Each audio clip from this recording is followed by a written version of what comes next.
ویدیوی امروز با تمام ویدیوهایی که داخل یوتیوب فارسی دیدی فرق میکنه. همینطور که میدونید دراما و حواشی داخل یوتیوب فارسی خیلی ویو داره.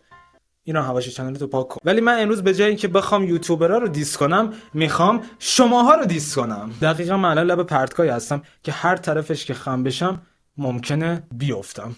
کامنت ها جایی که شما از NPC بودنتون در میایید و نشون میدید که آدم‌های واقعی هستین که در این ویدیو رو میبینید. من خودم ترجیحم بر اینه که مردم برام کامنت عالی بذارن تا اینکه ویدیو رو لایک کنن، چون حس خوبی به آدم میده. بزنیم ببینم یوتیوب چه کامنتایی رو هاید کرده.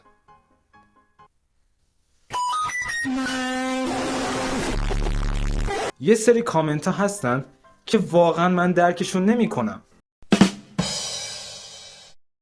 اینجور کامنت ها رو فقط میتونید زیر یوتیوبرهای بزرگ ببینین که من واقعا متوجه این موضوع نمیشم. کامنت اول چه اچیومنتیه آخه؟ تو داری ویدیو رو برای سرگرمی میبینی، مسابقه که نیست سر اینکه کی کامنت اول گذاشته دعوا کنین. کامنت 63 افتخار داره آخه. وای چرا من وقتی ایموجی خنده رو میبینم میخوام بالا بیارم. من خودم با اینکه از ویدیوهای میا 8 سال 8 سال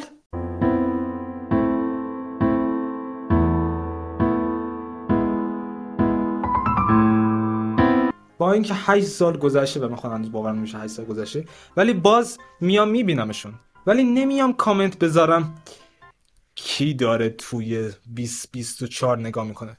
داداش حداقل سال میلادی نذار، سال شمسی بذار، تو خارجی نیستی. کی داره ویدیو رو داخل 2049 میبینه؟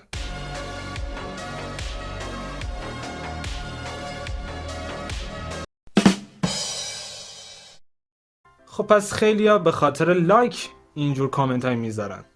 هر لایک یه روز مدرسه نمیرم. ببین 1900 تا لایک گرفته که میشه تقریبا 6 سال. با خدا میام بالا سرت اگر 6 سال، ببین 6 سال نرفته باشی مدرسه، به ازای هر لایکی که این ویدیو بگیره یه گلوله میذارم توی AK47 و من دیگه حرفی ندارم.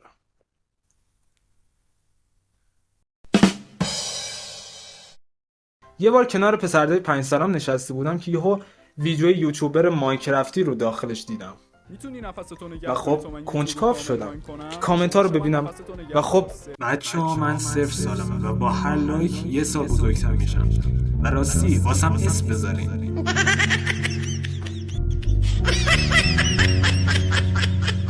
ویرایش مساوی آقا تا اینجا 2000 سالم شده، بس دیگه لایک نکنی.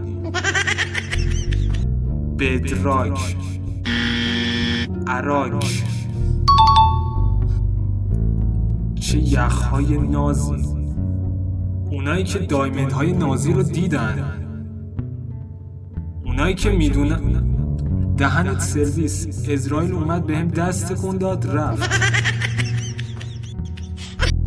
هیرو براین،